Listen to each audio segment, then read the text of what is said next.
Lucas 16,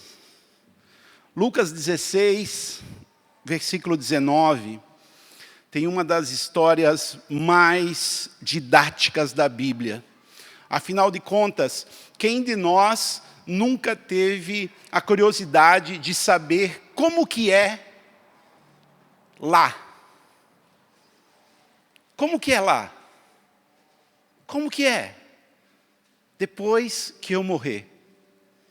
O que acontece? Como as coisas funcionam?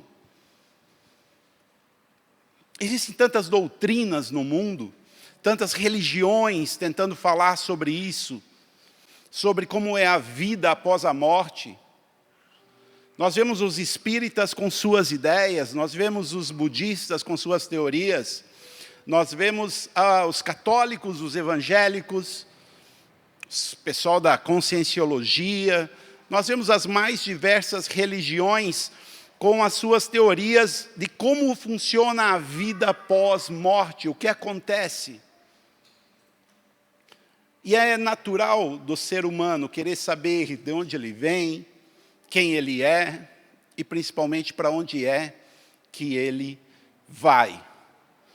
Lucas capítulo 16, versículo 19, Jesus, depois de ser questionado por algumas pessoas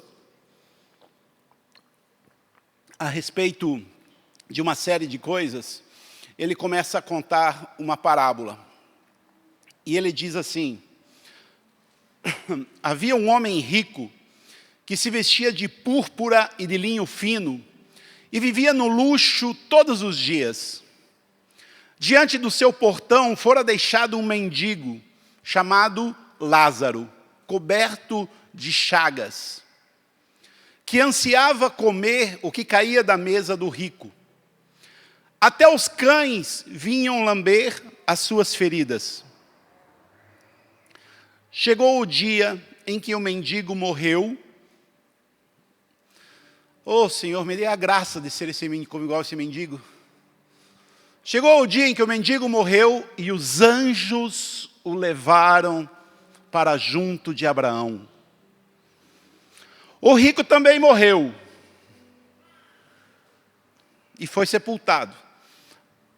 Parece que falta uma parte, né? Já que o mendigo morreu e os anjos o levaram para os braços de Abraão, aí morreu o rico e a gente fica, tá aí, e aí o que aconteceu com o rico? Não, foi sepultado. No Hades, é bonitinha a NVI, né, cara? Eu gosto que ela tradução assim, no inferno, né, a gente entende melhor. Eu fui criado assim, então vamos traduzir no popular.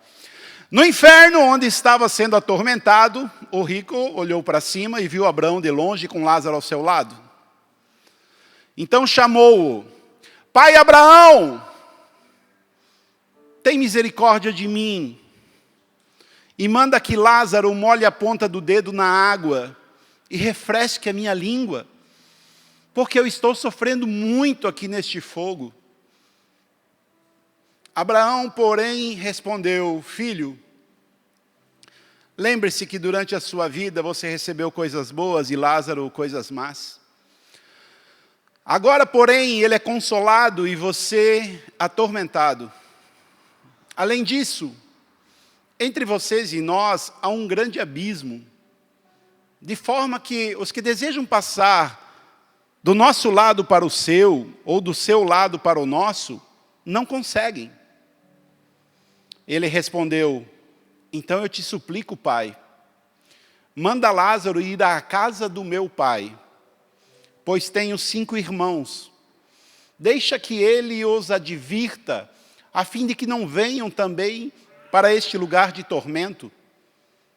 Abraão respondeu: eles têm Moisés e os profetas, que os ouçam. Quando ele fala Moisés e os profetas, o que ele está querendo dizer? A Bíblia. Lembre-se que Jesus está falando aqui, antes nós temos o Novo Testamento, tudo que nós tínhamos era o Velho Testamento, que era a lei e os profetas, ou Moisés e os profetas. Jesus está dizendo, eles têm a Bíblia. Não, pai Abraão, disse, se alguém entre os mortos for até eles, então eles se arrependerão.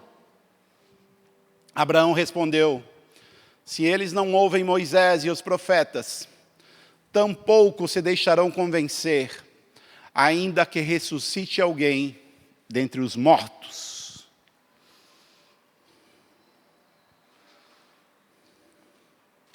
Essa parábola, ela tem a característica de falar sobre uma situação vivida neste mundo, mas ela também mostra um retrato do mundo vindouro. Ela nos ensina muito sobre os dois mundos, sobre o mundo do além desta vida, o mundo dos mortos, como que é lá do outro lado. E, como eu já disse, todos nós temos muitos desejos de saber o que é que acontece depois que nós damos o último suspiro. Quando nós deixamos, quando o fôlego de vida cessa, vem aquela curiosidade: será que é só isso? Será que nós somos só um pedaço de carne que parou de respirar, acabou, enterra, coloca lá no túmulo, no cemitério, e se foi? Existe uma outra vida? Existe uma continuação dessa vida? Como que é depois da morte? Como é que esse mundo material em que nós vivemos hoje se relaciona com o outro mundo, o espiritual? Ao meu ver, nenhuma outra passagem da Bíblia nos fala tão claramente sobre esse assunto. Ela nos traz o retrato de dois homens que, embora fisicamente estivessem muito perto, como a palavra diz, aquele mendigo foi deixado à porta desse homem rico. Eu sempre fico imaginando, porque a Bíblia não diz quem deixou esse mendigo na porta do homem rico. Eu creio que foi Deus.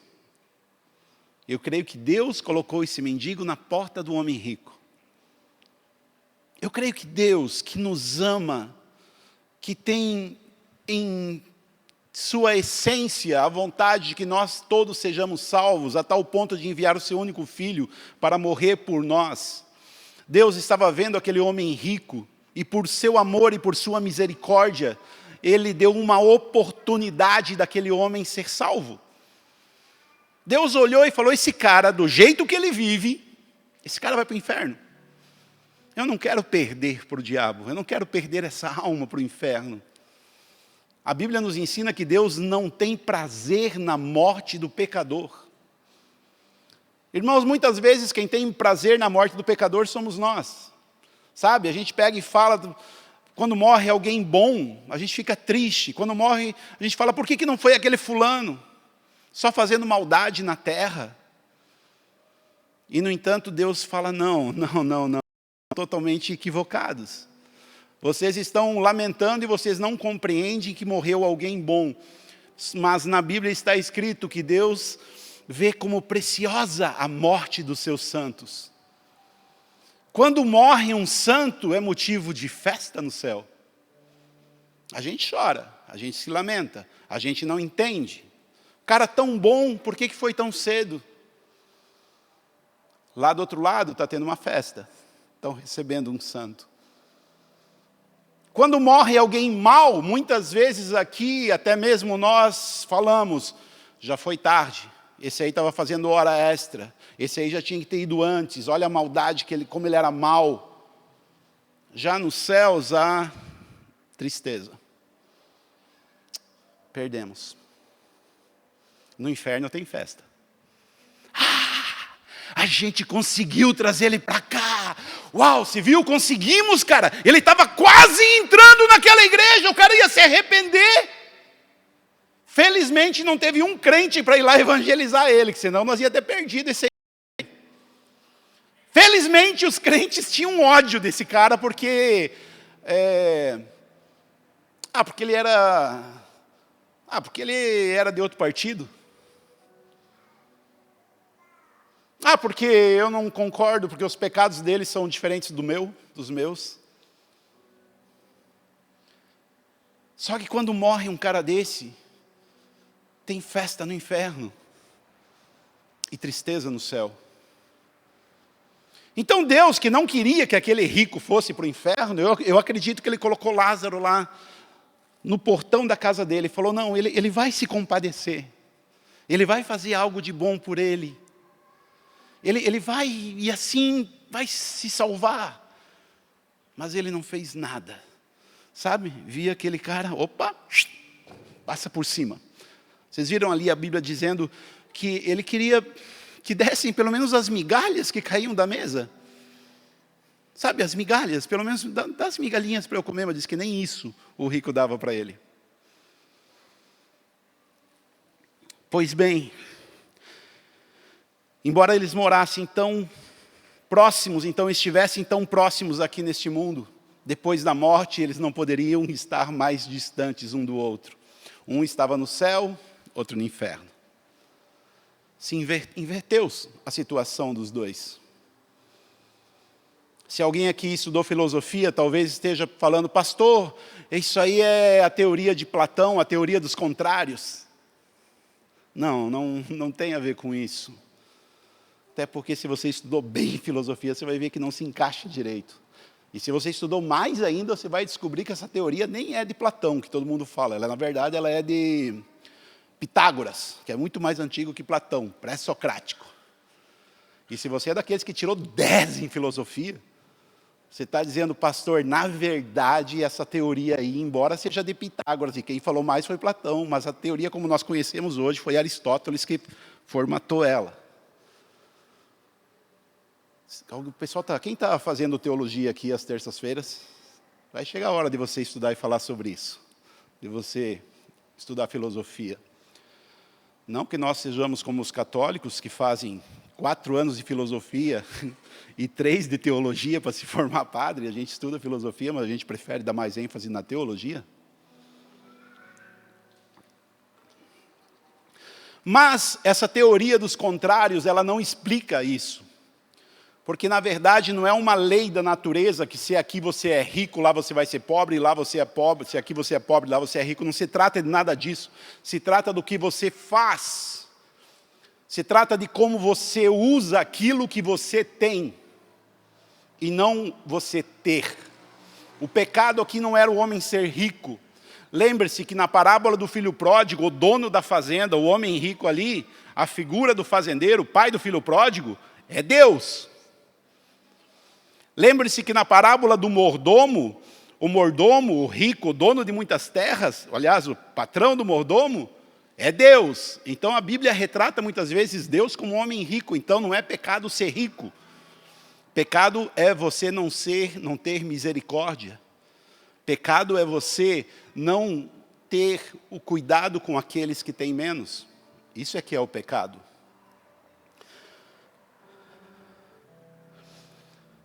Essa parábola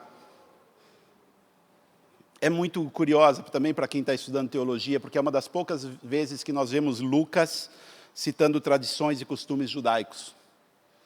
Mas é porque, nesse momento, Jesus estava falando com fariseus. Por isso que quando ele precisava mostrar o céu, ele usa o exemplo de quem? Pai Abraão. O que é o céu de um judeu? O céu, para um judeu, é ele ir junto do pai Abraão. Para nós não é estranho que parece que essa figura de pai Abraão ali é tão... Poxa, mas por que está essa importância de ser pai Abraão? Jesus estava falando para fariseus, para judeus, para religiosos. E o céu deles é estar junto de Abraão. Era a maneira de Jesus dizer, quem vai para junto de Abraão não é exatamente quem vocês imaginam. Eu creio que essa é uma noite preciosa para nós tirar algumas lições, alguns aprendizados sobre como é o mundo espiritual. E a primeira lição que nós podemos aprender aqui é que no mundo espiritual também existem regras. Não é simplesmente você morre, os espíritos agora estão vagando por aí, andando de um lado para o outro, como algumas religiões ensinam. Jesus deixa muito claro nesta parábola que só existem 2 lugares, céu e inferno. Não existe um meio termo. E ele diz mais ainda, ele diz que quem está de um lado não tem como passar para o outro. né? Quando ele diz, Abraão diz, e além disso está posto um grande abismo entre nós e vós, de sorte que os que quisessem passar daqui para vós não poderiam, nem tampouco os de lá passar para cá. Essa afirmação, por si só, já desmonta uma infinidade de mentiras que eu ouvi, por exemplo, na minha infância. Eu cresci aprendendo sobre limbo, purgatório. Vocês já ouviram falar dessas coisas? Purgatório, limbo. Eu cresci, minha família era muito católica. Muito, muito, muito. Quarta-feira hoje era o dia de nós estar todo mundo com o joelho dobrado em frente à capelinha, lá na casa da avó, rezando o terço. Aquilo parecia que não acabava nunca. Mas tinha que estar todo mundo lá, adultos, velhos, crianças, jovens, todo mundo. Fui criado assim, fui criado nesse sistema. O limbo dos infantes, o limbo dos índios, tantas outras coisas que criaram. Na verdade, o purgatório foi algo que serviu muito a um propósito específico dentro da igreja. Arrancar dinheiro das pessoas, através da venda de indulgências. Talvez você tenha ouvido falar, se você estudou bastante da Reforma Protestante, do início dela, você tenha ouvido falar das grandes embates entre Lutero e John Tetzel. John Tetzel era um frade que foi escolhido pela Igreja Católica, pelo Papa Leão X, a fim de ir para toda a Alemanha, por toda a Alemanha, arrecadar dinheiro, porque eles estavam reconstruindo a Basílica de São Pedro, em Roma, aquele lugar lindo, a maior basílica do mundo, a obra mais cara do mundo, onde estão as obras de arte mais caras do mundo, que fica lá no Vaticano. Aquele dinheiro foi construído, aquele lugar foi construído com dinheiro de indulgências. Como é que eles faziam? Esse John Tetzel, ele é muito famoso porque ele era o melhor de todos nessa. Ele era um... Misericórdia, eu não vou citar nomes, está sendo gravado, né? Quase que eu ia falar que ele parecia um Edir Macedo dos dias antigamente. Quase que eu deixo escapar. Era uma coisa assim, sabe, de pegar e tentar... Ele chegava nos lugares, nas vilas, e ia para frente da igreja e chamava todo mundo que tinha um parente que morreu, que tinha alguém que havia morrido, e que você sabe que aquela pessoa, você ama ela, mas você sabia que ela tinha alguns probleminhas também. E então ele vendia uma coisa chamada indulgência. O ditado dele era que, no mesmo instante em que a moeda tilintava no tesouro, a alma saía do purgatório e ia direto para o céu. Então você, meu irmão, você, minha irmã, você que tem aquela sua mãezinha, aquele seu paizinho, que você ama tanto, mas você sabe que ele tinha seus problemas. Você sabe que seu pai, embora você o amasse, ele também não era um homem muito perfeito. Nesse momento ele está lá sofrendo tormentos terríveis. Terríveis! Enquanto você está aqui me ouvindo, ele está sendo atiçado pelo fogo. Sofrendo.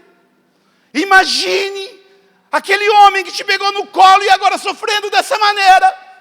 O que você faria para livrar ele dos seus tormentos? O quanto você teria que dar para livrar ele de todo esse sofrimento? Saiba que esse dia eu fui enviado por Deus até você, para você terminar em definitivo com o sofrimento do seu pai, da sua avó, da sua mãe e daquela sua tia querida, de todos que morreram e até hoje estão lá padecendo do purgatório. Nesta noite Deus me enviou até aqui, para você ter a oportunidade de livrar eles do fogo do inferno.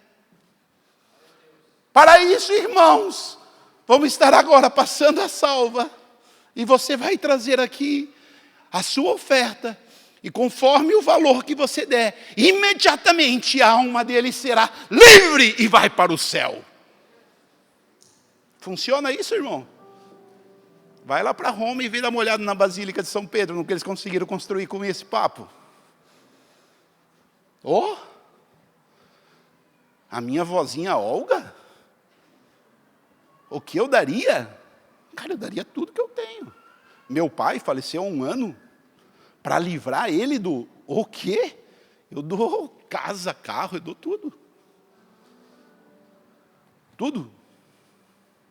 Então o purgatório foi muito útil. Foi muito útil essa história de purgatório. E num tempo onde nenhuma igreja tinha a Bíblia completa, só tinha trechos da Bíblia, um pouco em cada lugar, e essa Bíblia estava ou em grego ou em latim, uma língua que ninguém ali falava, qualquer coisa que você pregasse estava valendo. Lembre-se que a tradução para a língua nativa, primeiro no alemão e depois para outras línguas, aconteceu justamente depois disso, quando Lutero traduziu a Bíblia para o alemão, e juntamente Gutenberg inventou a prensa, então começaram a imprimir Bíblias numa língua, primeiro uma Bíblia completa e segundo numa língua que as pessoas conseguissem ler. Antes disso, o que você inventasse, está valendo. Está valendo. E então, eles criaram esse lugar chamado purgatório.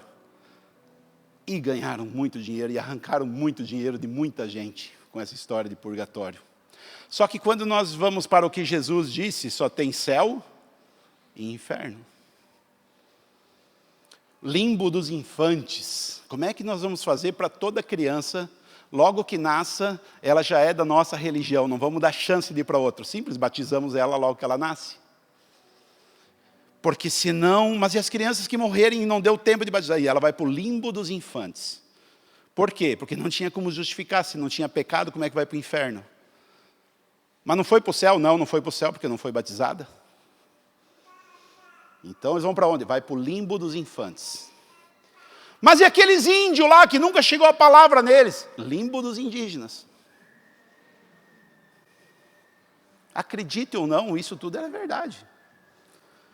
Quando eu digo era, porque hoje nem a Igreja Católica mais ensina isso. Em 2007, o Papa Bento XVI, um dos grandes teólogos, eu sou obrigado, mesmo como protestante, evangélico, pastor, a admitir que o cara realmente tinha um conhecimento teológico muito bom. Ele expediu uma bula papal declarando que não existe limbo. Esse mesmo Papa, em 2011, extinguiu também o purgatório. Eu, que era um bom filho, mas não perdi uma chance de dar uma cutucada no meu pai, teólogo, pós-doutorado, 300 mil títulos de doutorado em teologia católica. Aliás, irmãos, você sabe qual foi o motivo de eu passar mais de 10 anos em sala de aula, estudando teologia? Porque para eu conseguir conversar com meu pai, eu tinha que me esforçar. Então, quando aconteceu isso, eu cheguei para o pai e falei: pai, como é que está a bagunça lá em cima? Aí ele falou: do quê? Do que você está falando? Eu falei: imagina aquele povo todo que estava no limbo, agora tem que resolver para onde que vão, os que estavam no purgatório, de todo mundo, uns vai para um lado, uns vai para o inferno, uns vai para o céu, eles têm que resolver, quem que está cuidando da logística de tudo isso? Cara, meu pai só me olhava, dava uma risadinha assim, falei: né, pai, tudo bem, não tem problema. Demoraram 2000 anos para descobrir que isso era uma mentira, mas ok, graças a Deus que pelo menos pararam com essa enrolação agora, pararam com essa mentira. Arrumei encrenca agora com os católicos, né? Esquenta não, irmão, até o fim dessa pregação eu vou arrumar briga com tanta gente.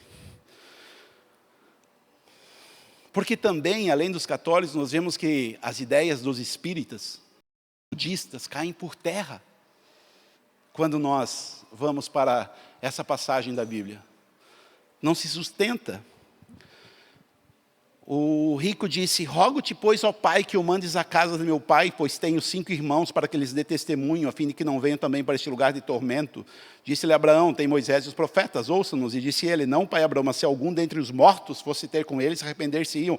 Porém Abraão disse-lhe: se não ouvirem a Moisés e aos profetas, tampouco acreditarão, ainda que algum dos mortos ressuscite. O que Abraão está dizendo: ei, não é assim que funciona. Não é assim que funciona. Não tem esse negócio de espírito de pessoa morta voando por aí, levando, trazendo mensagem, como se fosse um WhatsApp. Não, irmãos, isso não existe. Na verdade, o que os espíritas chamam de demônio é aquilo que nós chamamos de espírito, nós chamamos de demônio. Estão aí tentando enganar a quem quer que eles possam fazer com que se desviem da sã doutrina. E é algo muito forte. A Bíblia nos diz que 1/3 dos anjos caídos se tornaram demônios, estão por aí. Desde quando? Desde muito tempo, desde milhares de anos. E eles estão aí, e eles estão olhando e observando a todas as coisas, a tudo que acontece. Eles não são como Deus, que é onipresente e onisciente, mas eles são muitos. Você vai ficar agora chocado, mas tem demônio olhando para você desde que você nasceu. Para você, para mim, eles estão aí, é o mundo espiritual. Procurando uma brecha, procurando uma maneira de te atacar. E aí, de repente, acontece de alguém muito fragilizado, como eu ficaria sem dúvida, perder um filho. Ou como eu perdi o pai. Cara, o que eu daria para ter mais uma conversa com meu pai? Mesmo eu tendo ficado com ele até o fim, estava lá no hospital e tudo, mas às vezes eu vejo alguma coisa, ou eu penso em alguma coisa, e eu penso que eu queria falar isso com o pai. E eu penso quantas chances eu desperdicei de conversar com meu pai. Quantas vezes eu estive por lá e eu ia assistir alguma coisa na TV em vez de falar com ele. Então você fica pensando, puxa vida, se eu tivesse uma oportunidade de falar com ele. Imagina alguém que perde um filho. E essa pessoa, de repente, alguém fala para ela: ó, vamos lá em tal lugar, que lá eles conseguem se comunicar, mesmo com ele morto. E essa mãe, ela chega lá naquele lugar, fazer algo que a Bíblia proíbe, então você já está em território, você já está em pecado, porque a Bíblia proíbe você ir atrás desse tipo de coisa. Então você já está em pecado, você já está entrando em um lugar que está dominado pelos demônios, porque você já está em uma desobediência. E indo consultar alguém que está em mais desobediência ainda, porque está lá ganhando dinheiro com isso muitas vezes, ou muitas vezes não é o dinheiro que ela quer, é acabar, ganhar almas para o inferno. E aí chega lá uma mãe, fragilizada, e estão lá aqueles demônios que acompanharam a vida dela, do filho, de todo mundo, que sabe coisas que só quem está no mundo espiritual vai poder ver. E aí aquela mãe começa a falar: mas quem está aí? Daí ela começa a falar: fulano. Mas daí aquela criança, aquela mãe está louca para que seja o filho dela. Qualquer coisa que fale, vai, sabe, ela está disposta a acreditar. E aí estão aqueles demônios que viram muitas coisas, que sabem muitas coisas. E aí eles falam alguma coisa que ela fala: não, é isso, é ele que está aí, é o meu filho.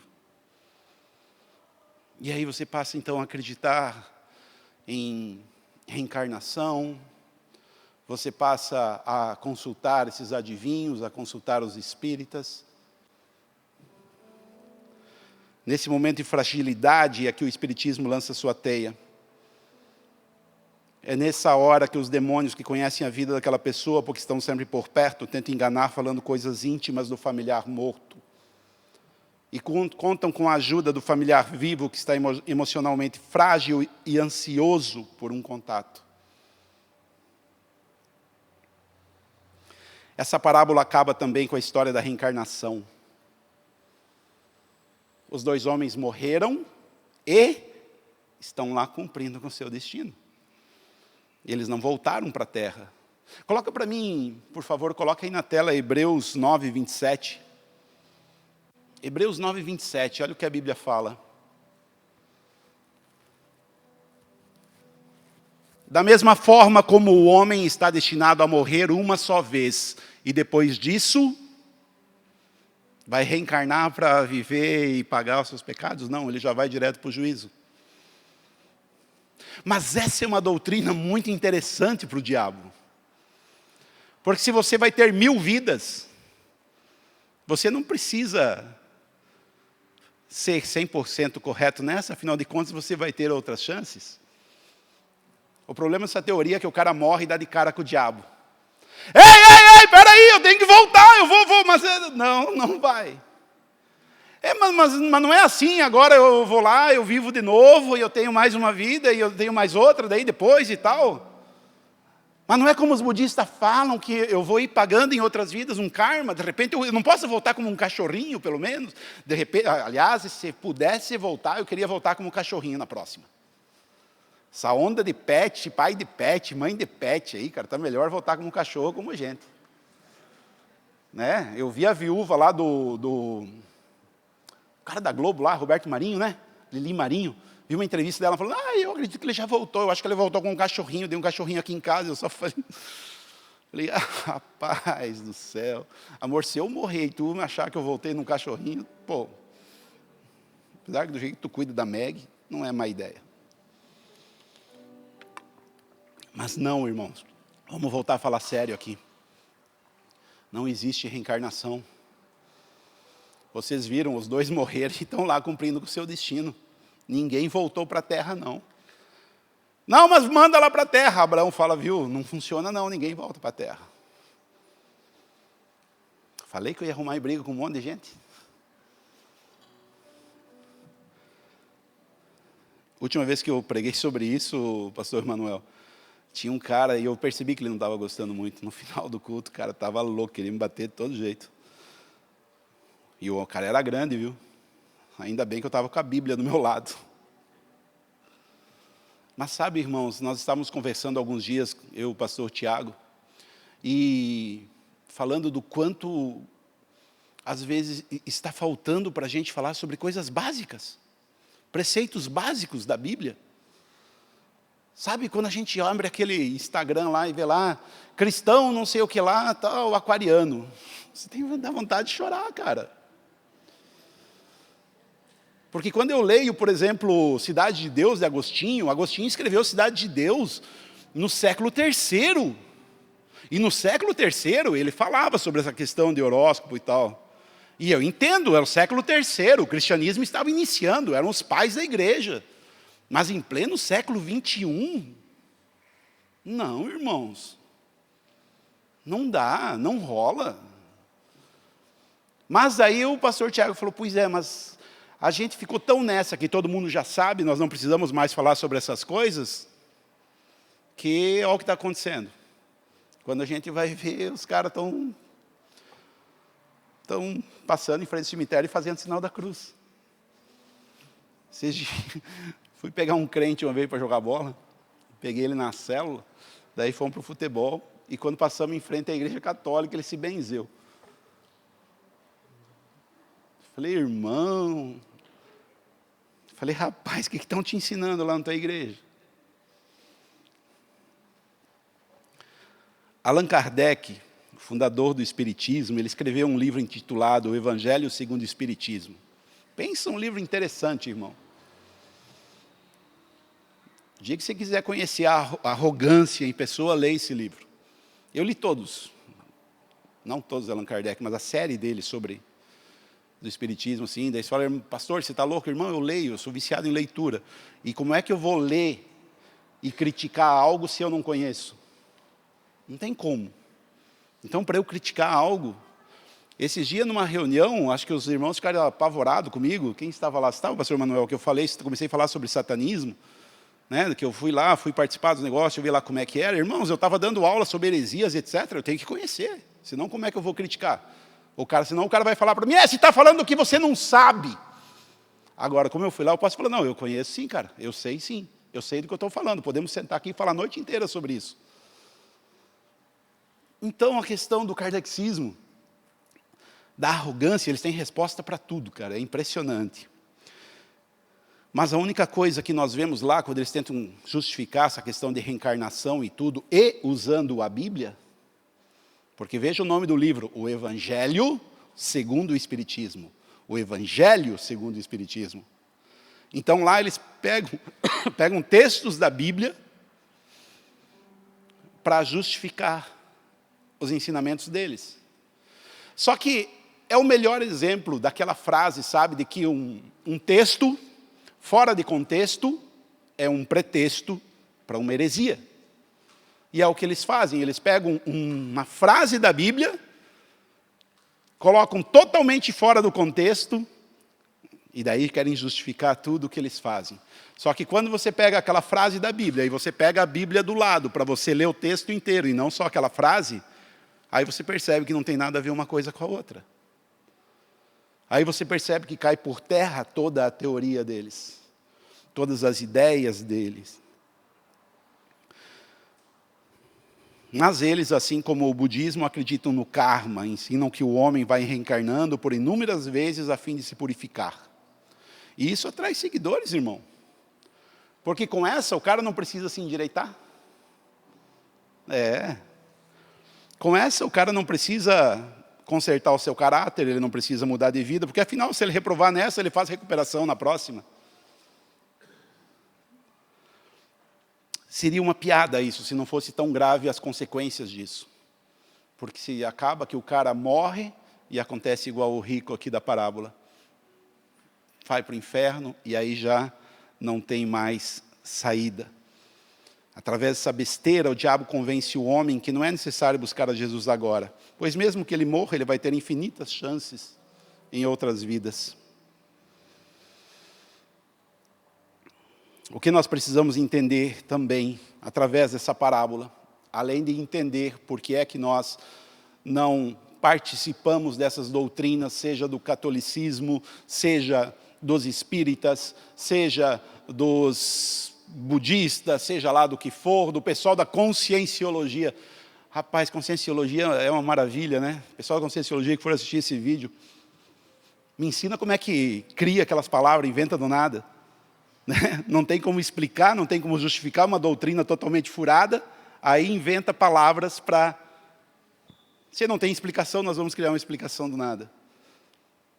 Meu Deus.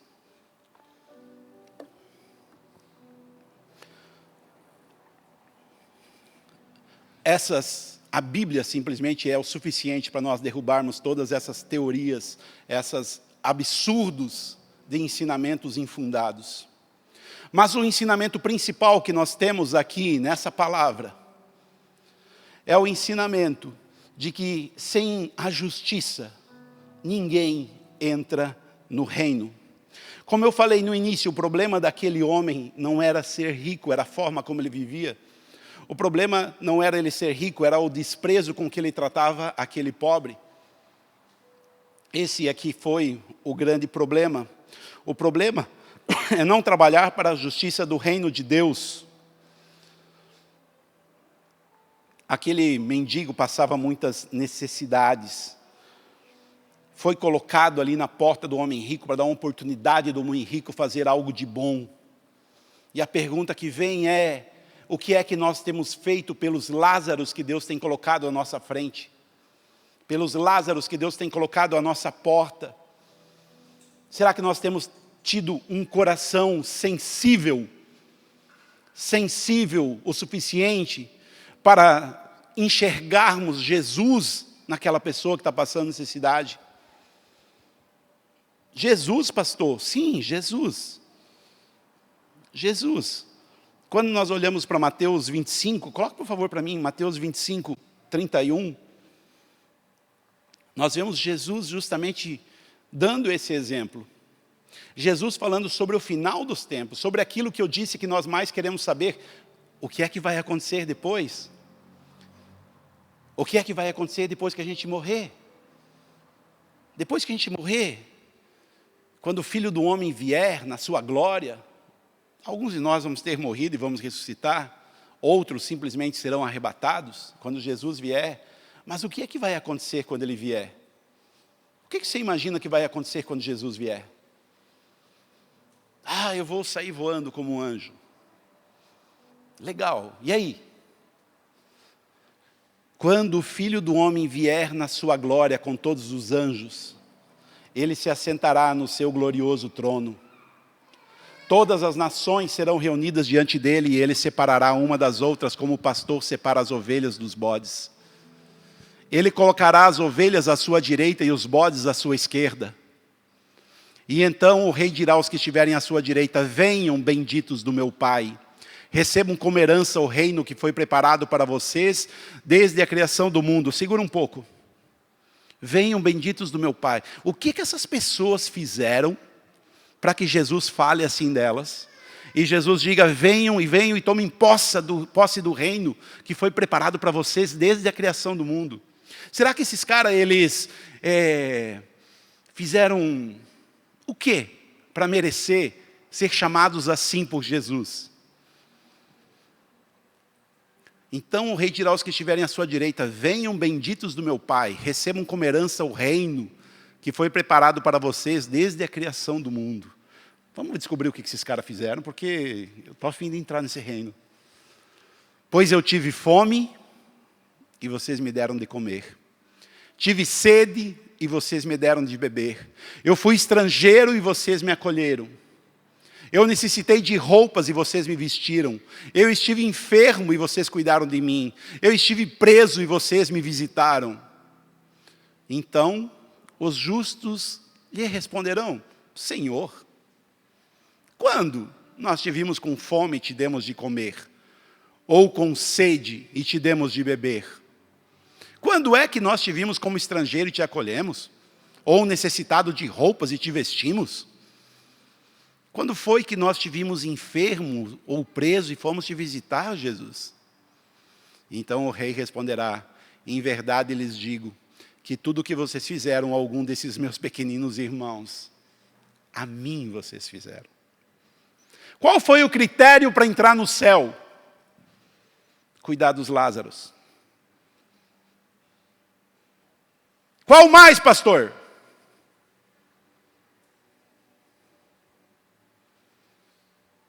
Pastor, mas eu faço um monte de coisa. Eu prego, eu oro, eu canto,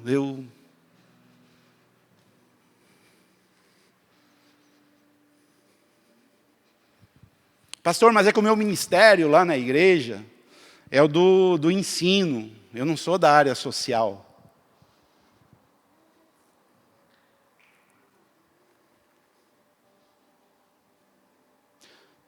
Segue, por favor. E então ele dirá aos que estiverem à sua esquerda. Eu não gosto de falar sobre política, mas olha os da esquerda aí. Malditos, apartem-se de mim para o fogo eterno, preparado para o diabo e os seus anjos. Pois eu tive fome e vocês não me deram de comer. Eu tive sede e vocês não me deram de beber. Eu fui estrangeiro e vocês não me acolheram. Eu necessitei de roupas e vocês não me vestiram. Eu estive enfermo e preso e vocês não me visitaram. Eles também responderão: Senhor, quando que nós te vimos com fome, com sede, estrangeiro, necessitado de roupas, enfermo ou preso, e nós não te servimos? Quando isso? E ele responderá: em verdade lhes digo que tudo que vocês não fizeram a algum desses pequenos, vocês também não fizeram a mim. Eles foram para o inferno por quê? Porque eles mataram alguém? Porque eles roubaram alguém? Por que eles foram para o inferno? Eles foram para o inferno porque eles não prestaram atenção no Lázaro, que tinha sido deixado à frente deles.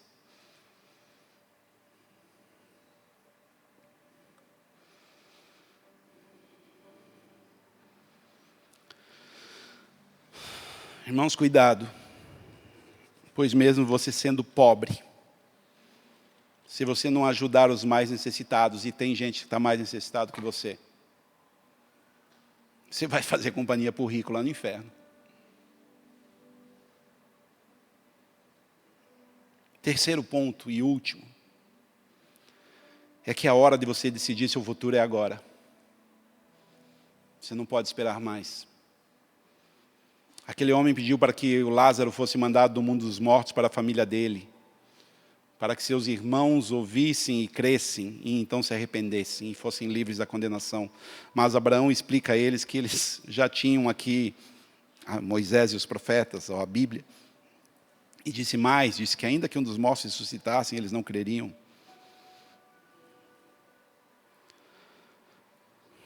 Só que aquele homem rico, agora, lá no inferno, ele teve a consciência de que a hora de decidir era aqui. Porque, como disse Abraão, depois que está lá, não tem como você passar de um lado para o outro. Depois que você morrer, irmão, não adianta lá você perceber. Porque, pelo que dá a entender ali, o rico, ele percebeu o erro. Tanto que ele fala, manda lá para falar com meus irmãos. Porque eles vivem igual eu. Não adianta nada, depois que morrer, mudar de ideia. A hora de você decidir é aqui. A hora de você agir é aqui. A hora de você fazer o que tem que ser feito é aqui. Depois da morte já não há mais escolha.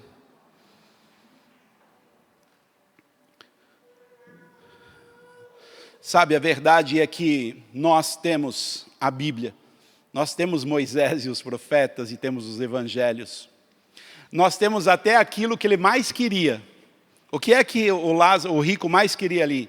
Que alguém ressuscitasse para falar com os outros. Nós temos alguém que ressuscitou por nós. Nós temos alguém que morreu por nós. Nós temos alguém que entregou a vida lá na cruz para pagar pelos nossos pecados. E se você quer saber, esse é o primeiro critério para ser salvo. Entregar a vida a Jesus Cristo. Agora, se você entregar a vida a Jesus Cristo, mas você não for um cristão, naquele dia você vai ser colocado à esquerda e não à direita.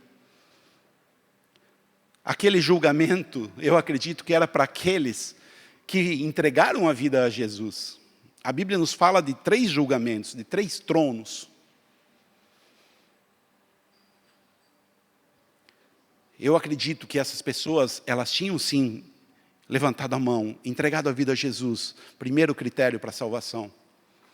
Mas se você depois de fazer isso, simplesmente continuar vivendo a sua vida da mesma maneira, se você não entender o princípio do amor, se você não entender que Jesus Cristo foi enviado a nós por amor, lembre-se, por que é que Deus enviou Jesus ao mundo? Porque Ele odiava o mundo? Porque Ele achava o mundo mais ou menos? Porque Ele tinha, sei lá, vamos fazer uma experiência com o mundo? Não, João 3,16, porque Deus o quê? Amou o mundo de tal maneira que enviou o seu único Filho, para que todo aquele que nele cresce não pereça, mas tenha a vida eterna. Então o princípio de tudo é o amor. Então se você entregou a sua vida para Jesus, mas você não despertou no seu coração um amor ao próximo, então, meu irmão, você é daqueles que vai ir para o inferno. Porque sim, o primeiro passo, o fundamental de todas é você entregar a vida para Jesus, mas depois que você entregou a vida para Jesus, você continua vivendo do mesmo jeito. Você não entregou a vida para Jesus, você só fez uma encenação. Se você não obedece aos mandamentos que Jesus deixou de amar a Deus e amar ao próximo, o mandamento que Jesus fez, que é diferente de qualquer outra religião, de amar até o seu inimigo. E amar não é apenas dizer palavras bonitas, mas sim agir com atos concretos. Então você, naquele dia, você vai ser daqueles que Jesus vai dizer, eu tive fome e você não me deu de comer. E então você vai para o inferno. Jesus ressuscitou dos mortos, ou melhor, Ele morreu por nós, pelos nossos pecados, e então ressuscitou para abrir o caminho que nos leva para a eternidade junto do Pai. E agora que aconteceu isso, nós temos uma única coisa a fazer. Coloque para mim a primeira carta de Pedro, capítulo 4, e eu encerro com isso. Primeira carta de Pedro, no capítulo 4, versículo 1. Pedro está nos falando, através do Espírito Santo falando através de Pedro, dizendo como é que nós temos que viver então. Portanto, uma vez que Cristo sofreu no corpo, armem-se vocês também do mesmo pensamento, pois aquele que sofreu no corpo guardou-se do pecado, para que no tempo que resta a vocês, não vivam mais para satisfazer os maus desejos humanos, mas sim para fazer a vontade de Deus. Porque no passado vocês já gastaram tempo suficiente fazendo o que agrada aos pagãos. Naquele tempo vocês viviam em devassidão, nos maus desejos, nas bebedeiras, nas orgias, nas farras e na idolatria repugnante. Eles acham estranho que vocês não se juntem a eles na mesma libertinagem excessiva, por isso os insultam. Contudo, eles terão que prestar contas àquele que está pronto para julgar os vivos e os mortos. Se você entregou a sua vida a Jesus, é hora de viver como Jesus viveu. Se você entregou a sua vida a Jesus, é hora de você hoje tomar uma decisão de que você vai amar ao próximo assim como Jesus amou. Se você entregou a sua vida a Jesus e você ouviu essa palavra nessa noite, que você saiba que nós só temos uma única chance. Você só tem uma vida, você não vai reencarnar e ter outras, não. Essa é a única chance que você tem para fazer o que é certo. É uma única vida. Que você use o tempo que você tem nessa vida em favor do próximo. Que você use esse tempo que você tem na sua vida para cuidar dos Lázaros que Deus colocara à sua porta. Que você use o tempo que você tem nessa vida da maneira que você conquiste o céu. Que você seja daqueles que Jesus diga, entrem para o reino que está preparado para vocês, desde a fundação do mundo.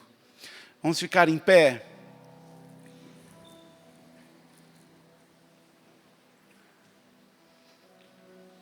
Talvez você, quando saiu de casa, num frio como está hoje, estivesse pensando, eu vou lá para a igreja que eu quero ouvir uma palavra daquelas que esquentam o coração da gente.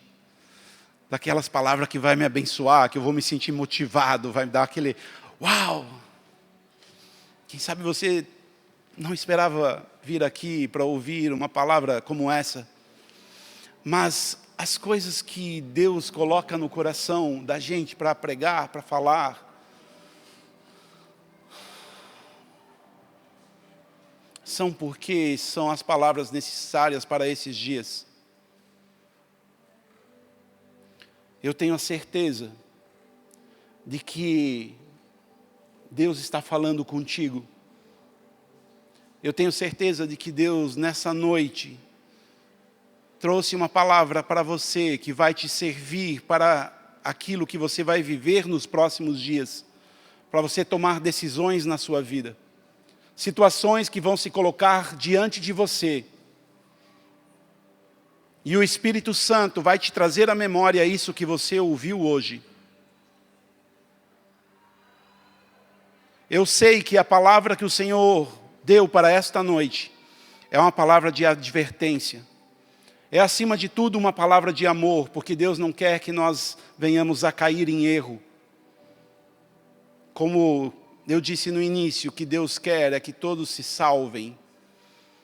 Mas não confundam as coisas, nós não somos universalistas. Nós não acreditamos que todos serão salvos. Nós acreditamos que a vontade de Deus é que todos sejam salvos. E talvez você pergunte, mas Deus não é soberano na sua vontade? Existe a vontade soberana de Deus e existe a vontade permissiva de Deus. Deus te criou como alguém que tem um cérebro, portanto faça uso dele. Deus te criou como alguém que tem liberdade de escolha e de pensamento. Deus não te criou como um boneco, como um robô. Por isso é você quem vai decidir de qual lado você vai estar sentado naquele dia do julgamento. Do lado direito ou do lado esquerdo.